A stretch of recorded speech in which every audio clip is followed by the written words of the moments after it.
And when it was time for him to come back to the States, or us to come back to the States, he told her that he was gonna bring me and get me settled in, and in 2 weeks he would send her a plane ticket, and he never sent her the plane ticket.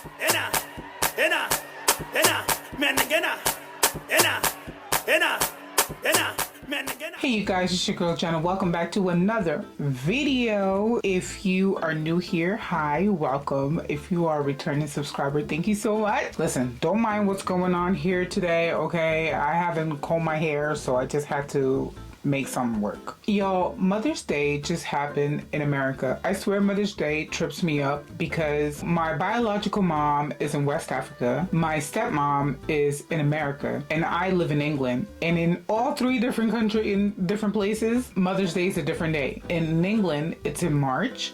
In Portugal, it was in May, but it was like a week before the American Mother's Day. So it's like every other week I'm celebrating Mother's Day. So I mean, you know, the more the merrier. I'm not mad at it. But on Mother's Day, we saw this beautiful story of a woman who found her mother again after, God, 40 years.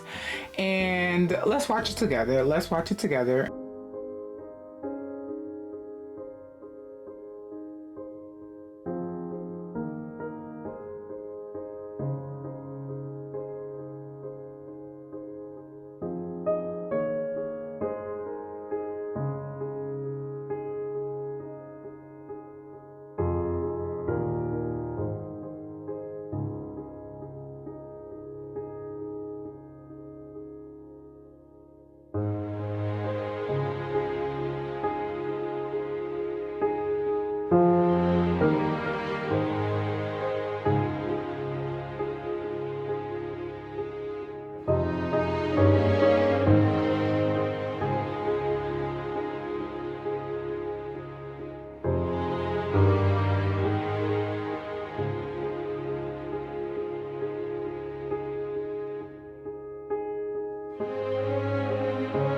That was so sweet, you guys. And I have a disclaimer. I watched that video a couple of times before coming to record this because the first like 3 or 4 times I watched it, every time I watched it, I got emotional, y'all. Every single time. And I was like, y'all, I could not be getting emotional on camera after I do my makeup to record. That, no.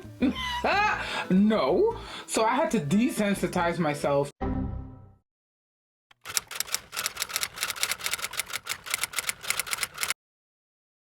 Okay, so I guess this might be called a story time. I don't know if I'm doing it right, but basically, just to let y'all know what happened.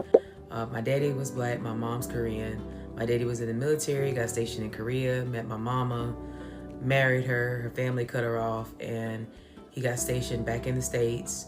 They got pregnant with me, she had me, he got stationed back in Korea, so we all went. And when it was time for him to come back to the States, or us to come back to the States, he told her that he was gonna bring me and get me settled in, and in 2 weeks he would send her a plane ticket, and he never sent her the plane ticket. And when he left with me, he ended up taking her passport so she couldn't come back.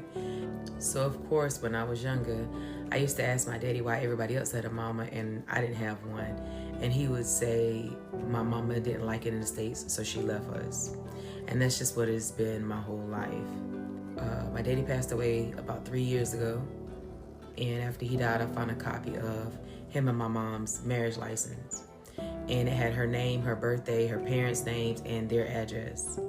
In May of 2024, I was supposed to go to Bali with my homegirl, but God was like, nah, you gotta reroute this trip and go to Korea, and you need to go now. So I listened and I changed the trip. I ended up going to Korea by myself in May of last year. It just so happened to be Mother's Day weekend. It was not planned like that at all. And I really went with no plan. I knew no Koreans. I spoke no Korean. I ain't know shit about what I was doing. I had no plan. One particular day, I was in this neighborhood and wandering around this little city or big city. I pulled out my phone and I typed in how to find a parent in Korea, and the first thing came up was go to the police station. They told me that I had to take the information that I had to the Seoul police station. And so I got back on the train, went to Seoul. They were closed because it was Buddha's birthday. And so they told me I had to come back next morning, which I did. There was a man and a woman there, and I could tell the woman wanted to help me, but the man was kind of like, seemed like he was like second guessing it. So that's when, if you saw the video, she said, we can only help you if you're lost or adopted. And so I wasn't adopted, so I told her, well, I guess technically I'm lost. And she told me that in Korea, the Koreans have the option of registering their DNA every 10 years in the event somebody comes looking for them, and that people could do a DNA test. If there was a match, they would let the person know that somebody was looking for them. So I said, okay, well, cool. I'm willing to do that. I'm here. Might as well. And I said, where can I go to get that done? And they actually do it in the police station. So she was like, oh, you don't have to leave. She said, I will call somebody down. And this guy came to get me. He took me to this office. He knew just enough English to show me how to fill out the consent form. And I did. He took the swab, and at the end, he told me that it would take 60 days for me to get the results. And I said, well, I'm not gonna be here 60 days. And he said, when do you leave? And I lied, and I said tomorrow. When in reality, I was supposed to leave like 3 days later. And so he said, oh, I'm sorry, it'll be 60 days. He said, now if she's deceased or she does not want to talk to you, then we will not contact you. But if she wants to talk to you, we'll contact you, and we'll exchange the contact information at that point. So I said, okay, cool. So I talked to my cousin, and we decided to just dip out of Korea and spend the rest of my vacation time in the Philippines, in Cebu. We flew out at 8 o'clock that night, and it was like a 4-hour flight. When we landed in the Philippines, I turned my phone back on, and I was filling out the stuff for the immigration people. And it said, okay, well, check your email for a confirmation code. And when I went to check my email, that's when I saw the message from the Korean police department saying, hey, we found your mom. She wants to talk to you. Here's her phone number. I ended up calling her at like 1:30 in the morning, and we had our first conversation. It was a little emotional. And I told her I can come back on Sunday. And she said, okay. I called my job, and I told them that I wasn't going to be able to come back. I told them, I said, hey, I know you don't know why I came to Korea, but this is why. And I'm finding her, and I need to extend my trip. And I understand if you need to fire me, it just is what it is.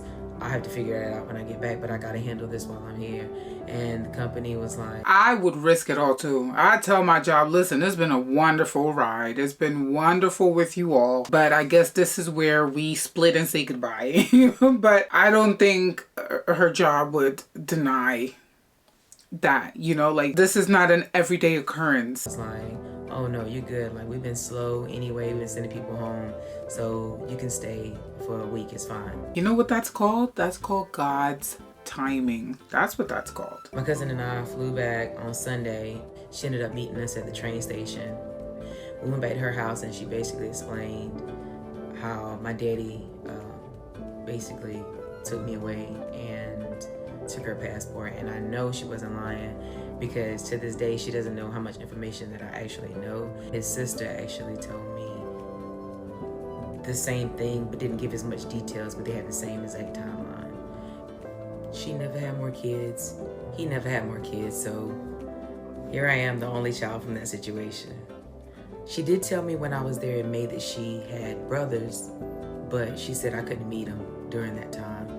And I thought I couldn't meet them because they did not approve of my parents' marriage, and so therefore it might have trickled down to me some way, somehow. But the reality is she actually held that secret for 40 years from her siblings, and we actually got to meet them back in December when I took the kids back to to Korea. So they were very, very welcoming. Everybody was super nice to us. Like, it was just really a moment that I never thought that I would ever experience in my life. And so present day, we do still keep in contact. She talks to one of my kids every day, but now it's just more so of the language barrier that's the biggest issue. But I got my mama.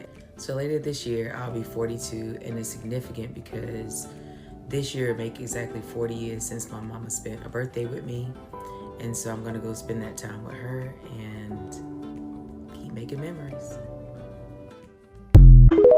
That's so beautiful. I'm so happy that you found your mom. I'm so happy for both of you. For her, this must be such a big moment. I mean, you're both having your own point of views, your own perspectives on what happened. You know, she got reunited with her long lost daughter. Maybe she was shamed in her family for being with a black man, or for having her daughter, you know, taken from her. After that, she never had any more kids. Imagine everything that your mom experienced over the years, the feeling of guilt, the feelings of helplessness, the feelings of anger, of resentment, of hatred towards your father, maybe even towards all black people, because your father represented black people to her. For you, like, imagine your father telling you, oh, your mom left the States because she didn't like it there. So you felt abandoned. You felt, I don't know, you just grew up with these feelings of resentment, of anger and frustration towards your mom. Like, how could you abandon me? What about me is not good that you left me here? Like, you hated the country so bad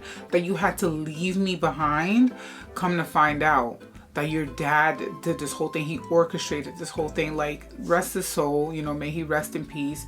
But it'd be interesting to hear from him why. Like, why did he do it? Maybe he did it from a good place, thinking that he was helping the mom, you know, because he saw that her family rejected her after she got with a black man and had a kid with a black man. So maybe he thought that, you know, he would remove himself and the child from her family so that she can go, from the mother, so that she can go back to her family. I don't know, like, I would really like to understand what is the reason? Maybe he couldn't manage, maybe they weren't understanding each other. But I think there were so many different ways of going about this.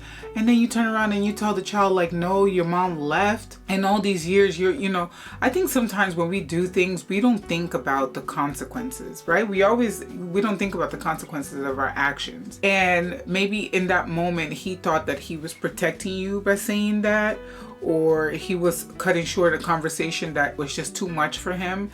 But he didn't realize the root, like the seed that it planted in you. You know, I mean, obviously I'm speaking for you. I can't imagine what it did, you know, or if it even did anything to you. But I'm just thinking about, like, myself, because I grew up with a loving mother, but my mom didn't really raise me. So she used to always send me somewhere to go be raised. And I felt very deep feelings of abandonment. In fact, I still struggle with it today. And I'm about to be 100 years old. And I'm still struggling and still trying to navigate life, knowing what I know today, and trying not to blame my mom for my actions and my responses and reactions to things. And I know what impact that had on me, that feeling of abandonment and that feeling of not being loved enough. You know, like, maybe I was bad. That's why my mom didn't really want to have me around. Or maybe I was just, I don't know, I was just a burden to her. So I could only imagine what it is that you felt. But I'm happy that you had your aunt. She told you, you know, she tried to give you clues as to what happened, and she protected your mom in front of you, you know, and gave you something to hold on to. So I'm so happy that you went and searched for your mom when you found the marriage certificate, and that you had a beautiful ending to this. I mean, and you will continue to have a beautiful story from here onwards, because now your daughters have a grandmother, and not just a grandmother, a loving grandmother, a fun grandmother. She is so cute. Oh my god, I cannot get over how cute she is. You guys, look at this video of her mom and her daughters. Sorry you guys, I have to block out the music because of copyright, okay? But just look at the visuals.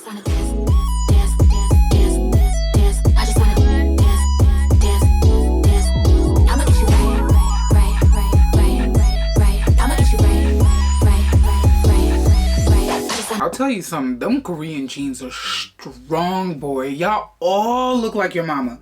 The girls look like your mama. You look like your mama. Everybody just looks alike. It's so beautiful.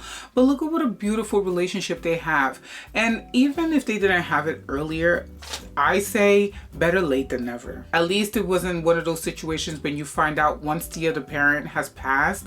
Like, you know, and you will never have answers from your dad, but at least you have something with your mom. You have memories, you have time, you have experiences, and you will have life with your mom. And I'm so happy for you. I'm just so thrilled for you, for your daughters, for your whole family, for your mom. Like, being a parent now,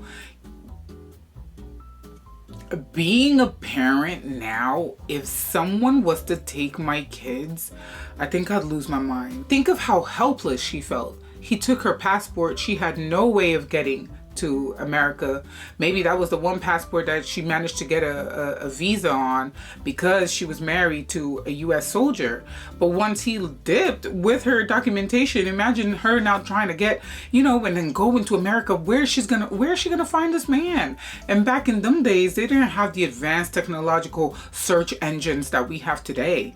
It just would have been a mission, and then maybe her finances weren't up to par to even embark on that journey. You know, that feeling of helplessness, I think I'd go crazy. So shout out to your mom for keeping it sane. I'm sure she prayed, or, you know, she believed, she manifested, and sure enough, the day came that this happened. I could only imagine your mom in the moment when you called to say, hi, I'm your long lost daughter, or that the police contacted her to say, hey, you have someone that's looking for you and we think she's your daughter. Can you imagine, like, oh, you're just washing the dishes, you're minding your business. You know, at this point, 40 years have gone by, or almost 40 years have gone by. So you still think about your child, but not as frequently as you would have thought in the early years, you know, because time heals wounds. I mean, heals wounds. I don't think that's something you stop thinking about, but it's not as heavy a thought as it would have been in the early years. So, you know, she's just minding her business, washing the dishes. Maybe that morning she thought about you, and then she gets that phone call and it's like, is this really happening? And then days later, you come back from the Philippines and y'all meet, and she feels you, she sees her facing you. And oh my God, that moment of disbelief, that moment of, am I dreaming? Oh my goodness, I'm so happy for you both. I'm so happy for you both. And I wish you just so much joy and happiness and time to enjoy each other. Is she gonna go to the States, or is she gonna stay in Korea and you will just go and visit her there? Like, what are the plans from here onwards? I wish I could be like right in the middle of you guys so I could ask all of my questions, but I'm just so happy for you, and I'm happy for your daughters. I'm happy for everyone involved. I just love the story so much. You guys, let me know what you thought about this story. I thought it'd be nice to talk about something fun and positive. There's so much happening in the world right now, and we need it. We need happiness and joy, y'all. So yeah, let me know what you thought about this story. And Cinnamon Blaze, thank you so much for sharing your story, girl. I am gonna sign off for now. Catch you all in my next video. Don't forget to subscribe, because what are we doing? Don't forget to subscribe. Take care of yourself. Bye.